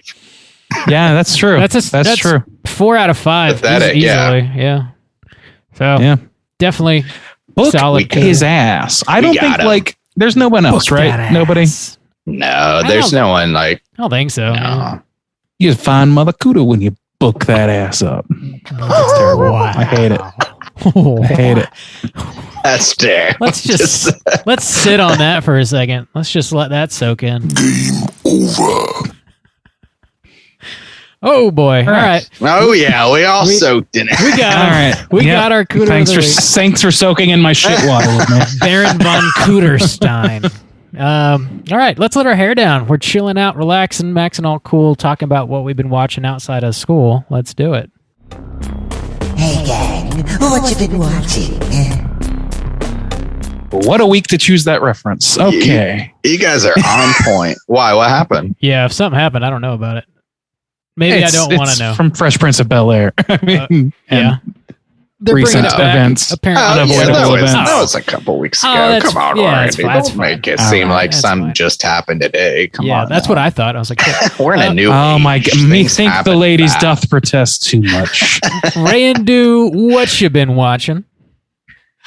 Well, I have been slowly working my way through Ocarina of Time. It's a fabulous, fabulous game. Hell yeah. Midway through the Fire Temple, have not taken on the water yet, which is always the linchpin up level for me. That fire one's dope though. Oh yeah, it's a lot of fun. And it's amazing what an extra 20 years of dexterity and gaming will do for your ability to finish a game quickly. So yeah, that's going well. I did, Becky was out of town this week, so while they were out of town, I decided to watch most of the last couple years of Marvel movies that I had not seen, just to give me something light to watch. So I watched Eternals, I watched Shang-Chi and Spider-Man No Way Home. I have not taken on Black Widow yet, and I may not. That's fine. It's you But don't have to. I'll say in order, Spider-Man's good. Shang-Chi is pretty good. Eternals, not so much for me. The Eternals to me really feels like MCU doing DCU. I said that in the Slack today, and I stand by that. It really feels like way too self-serious for such a cosmically driven story, whereas like Guardians managed to do that purely because they surrounded it with fucking bops and like funny one-liners. Yeah. So I just kind of didn't dig on it too much. I also like the stinger, like the post-credit stuff or whatever. It's getting so obscure to this point where it holds no weight for me whatsoever. So yeah, that's where that one was. Shang-Chi, I thought was fine. I don't really have a lot to say about it. It was fine. Spider-Man No Way Home was fun and I thought mostly good, but it was largely on the back of me being pretty nostalgic for the older Spider-Man movies. For sure. Yeah. And they did a good job handling those characters, and God, Willem. Love seeing that guy. Dafoe, dude. That guy rules. So yeah. Chance to shine. Glad he got that. Yeah. I watched the pilot episode of a show called Abbott Elementary as well, which is a sort of like the Office style, like talking mockumentary sitcom sort of thing with talking head interviews, but it's set in like an inner city public school, and it's pretty good so far. Like I've only watched the first episode, and I've heard that it gets really good, which is what made us want to watch it. But very, very slight information on that, but I think it's okay so far. I don't know what network it's on originally, but I want to say NBC. I could be wrong about that. And then I finished up season 2 of Joe Parra Talks with You. That show is incredible. That show is a joy pill that you can take at night and make yourself feel happy. It's great. Good shit. So that's about it for me. Sweet deal. Juice, what you been watching? Dude, I've actually been watching so much. I think since like my midterms were done, I was like, I'm free. I watched the new Harry Potter world thing. You might be the only one. Yeah, it's that second movie was so rough that by comparison that it's better, but it's still just an unfortunate series of poor like studio choices over and over. It's such a studio movie. It's unfortunate. There's some fun aspects of it because I really like kind of mourn that they took that first. I like that first movie for being like in the world of Harry Potter and a franchise film. Like I get it, but like that, it's just so easy to me to like take the wizarding world, throw it back in like a time period piece, 1920s, and like set it in different cities. That's interesting. People want to know like what the the global wizarding world looks like. So throw it in New York, throw it in Paris, take it to, Asia. That's all you got to do. Like, that's all you got to do. And they fucked it. They had to go the Star Wars route of who's related to the Skywalkers and who's, it's like, who cares? Somebody's a Dumbledore bullshit. It's like, get your head out of your assholes. But anyways, I watched that. It's done now. Hopefully. I watched The North Mang, which we'll be talking about soon. So I don't want to say too much. I'm just like, I really am curious to see in a few years, like Robert Eggers continued to make films and how he's perceived as a filmmaker, because mostly, he was rooted in horror, but I think more people are just like coming around to the idea like he's just a good filmmaker. And it's kind of the same. It's interesting because it's kind of the same path as Anya Taylor-Joy, who, they were like still work together. And she was rooted in horror, but she's just an amazing actress. And now people are like, coming around to that idea. And so I'm just curious to see, like, as he continues to just keep making films at like a high like level, what that turns into just in the film industry. I don't know. And his perception and stuff. So he did a good job, of course. That dude kicks ass. Nick Cage said he wants to be in his next movie. Okay. I would be interested to see how that pans out. I'd watch that. Yeah, I don't know. I would watch that. I mean, there's a number of ways that could go. I certainly would watch it. Yes, absolutely. That's all I'm asking for. And the thing, I don't know. We'll get to it. Yeah. Let's see. I've still been working through the newest Viking season. I'm glad I came back to it because it was cool to then watch the North Mang. But also, like, I do remember how much I did enjoy that series. Actually, it's a good series. I'm in season 6 now, so I would recommend that show. The music in that show is amazing. I really like some stuff they do with that. I'm almost done with the second season of Good Place. I've heard that they gave that show like a proper ending. Like they didn't just keep milking it. So I'm glad to kind of get there eventually. Cause I think I've got one more episode in season 2 and I think there's only 4 seasons. So I should get there pretty quick.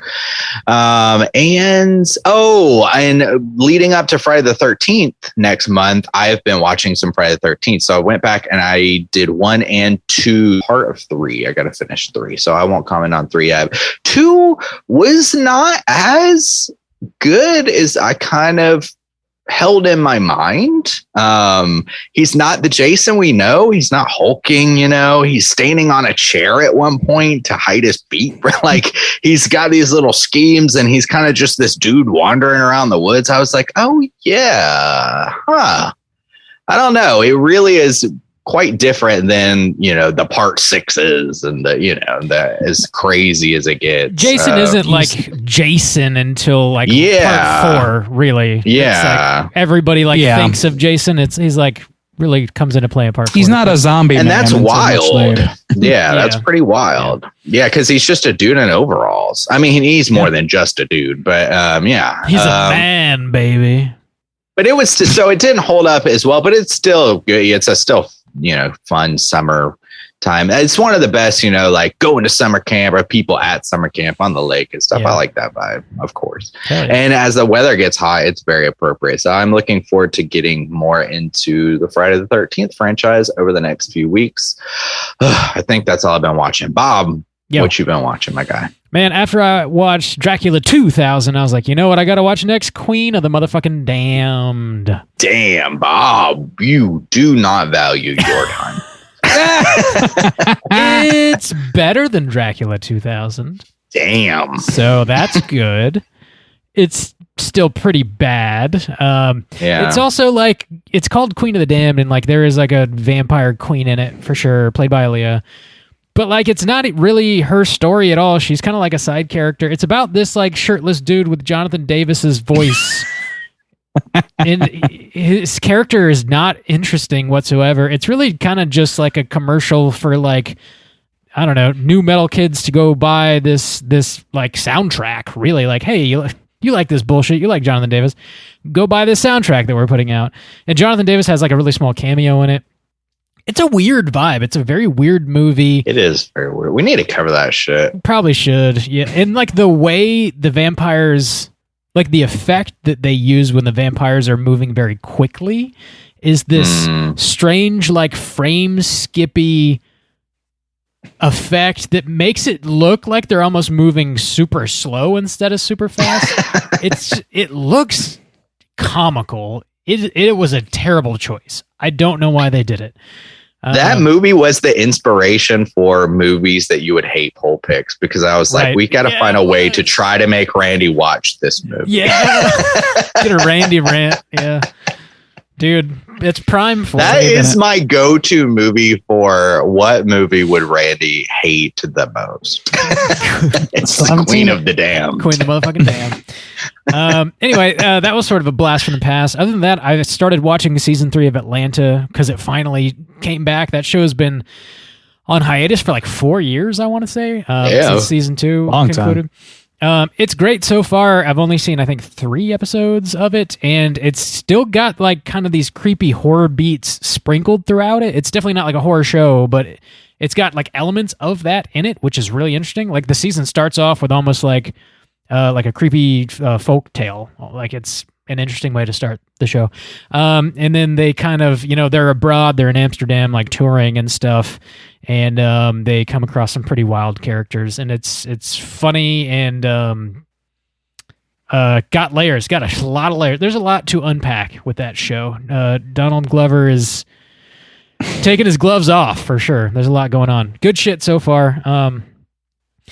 Also, the last thing I got to mention here is I watched this Tony Hawk documentary that's on HBO Max. Oh yeah. It's like a 2-hour documentary. It's just about his whole life, really. It's sort of like a retrospective from when he started skateboarding to like present day. It's called Until the Wheels Fall Off.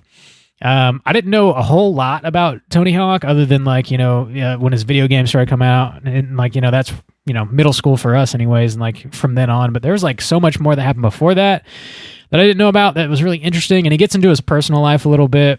And like him finally like landing the 900 at the X Games, and like they really cover the whole thing front to back. So if you have any interest in like skateboarding or just like the history of Tony Hawk and like how he got started, I recommend checking that out. It was like really well made too.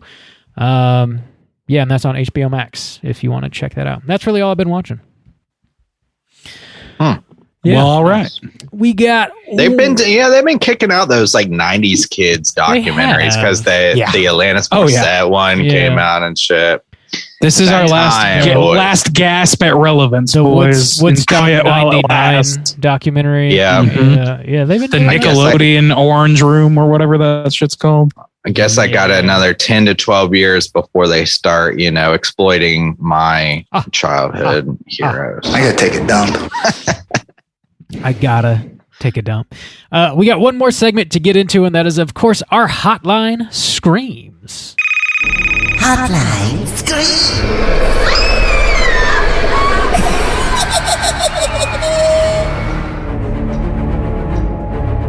If you are listening and would like to call in and leave us a voicemail to be featured on next week's show, you can do so at 904-638-3231.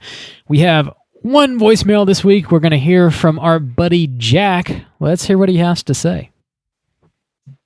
Oh, I'll leave a fucking message. You better fucking believe it, man. Boys, man. Straight Chilling Podcast is Jack, your New England Hawk. And I'm calling in yet again. I'm driving this time. I don't know if you can hear my freaking engine with the thing. Like, what a unit this thing is. Anyway, so I listened to your. Last time I called, I asked for music recommendations. I listened to all of it. It was phenomenal. Fucking Cleopatra. It hit fucking different, and I got my whole gang listening to them now. That was a phenomenal fucking recommendation there, Bob. Attaboy. Other than that, just been hanging out. I think the current thing this week is like, if you were gonna make a Final Destination death, what would you do, man? I don't fucking know. The fuck? I will say that the one thing that influences me about those movies is I think there's one like scene where someone drops a water bottle and it goes in like their like driver's cab area, and it fucking blocks the brake or something. They can't brake, and they just land in the back of the car. I think about that. Drops a water bottle in my truck, but I'm like, all right, I'm gonna die, and I need this to be fixed right now. So that it's poisoned my fucking brain. I don't know. I have absolutely no way someone could die in a Final Destination type death. The other day I was tuning a bass guitar, and the fucking the string snapped, and those things are these big bass and meaty fucking metal. I feel like if that chopped your jugular, like that wouldn't be good. You know, I feel like you could probably bleed out. So yeah, there's my ticket. You take that, take it to fucking day. And that's the end. And I think he might have crashed in a horrific way because of a logging truck. Final That's a good call about the string. As soon as you said that, then I thought about a piano because the strings are much bigger or whatever. Mm-hmm. I was like, oh yeah, if a bunch of piano wires snapped and you were like had your face peeking in, you know, like through the front or whatever, and they all just sliced through your face and throat, that'd be pretty cool. Kill. I mean, if you got killed by a bass guitar string, that's pretty fucking metal. Yeah, I'm just saying. True. There are less cool ways to go.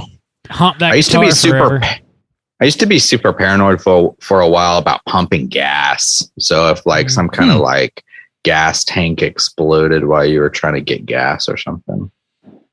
Yeah, I saw somebody. I pulled up to a gas pump last week to fill my tank or whatever. I saw somebody just like left a cigarette on top of the pump, like dangling off. Jesus Christ! It's got a death curse. That's the thing too. Yeah, if like one pump started exploding, you were just pumped gas, had nothing to do with you. I assume it would be a huge chain reaction. Yeah, that would not end with you. Yeah. So also like greenhouse gases and stuff, you know, we're just we're going down the whole rabbit hole, dude. I like that Jack just called out our shitty prompt. I love that. I don't fucking know. That's you know, but then he did. Yeah, but then he figured it out. You know. Mm-hmm. I like it. Yeah, check out Cleopatra if you haven't. Good music recommendation. Glad you guys enjoyed that. Also, on Randy's recommendation, Pup, the band Pup, put out a new record that is fucking insanely good. Check that shit out. Okay. Pup the band. They are going to be the hottest shit in the world. Matt was recommending a band recently that I was digging on too. What was that on the Slack? He posted a couple of their videos. I really dug the sound. They're called Wet Leg is the band. Yeah, Wet Leg. Yeah. Oh, wow. Yep.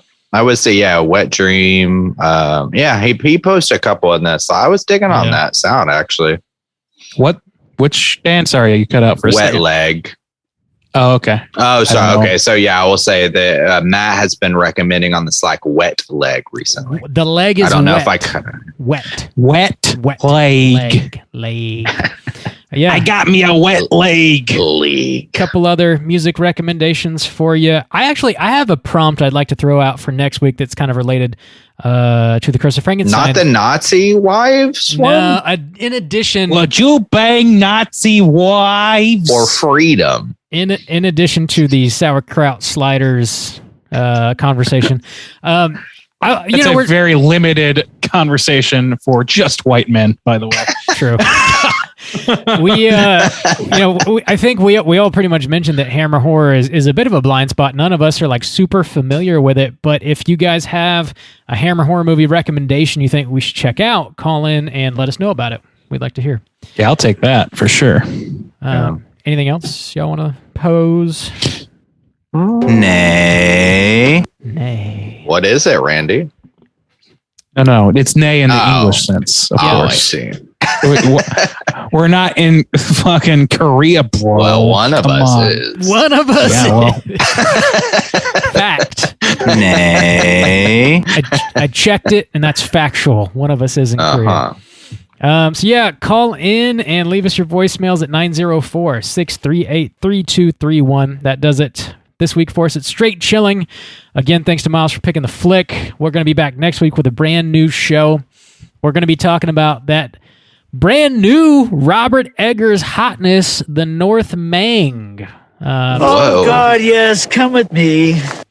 Slam your eyeballs into that. Get ready for next week's show. Until then, please rate, review, and subscribe to us on iTunes. You can hit us up on Twitter at STR8_chilling, on Instagram at Straight Chilling Podcast. You can send us an email through our website, straightchillingpodcast.com. If you want to join in on the daily Slack channel conversations, just drop us a line on one of our social media outlets, and I'll send you a link so you can do so. And until next week, as always, all you mother truckers, please keep chilling.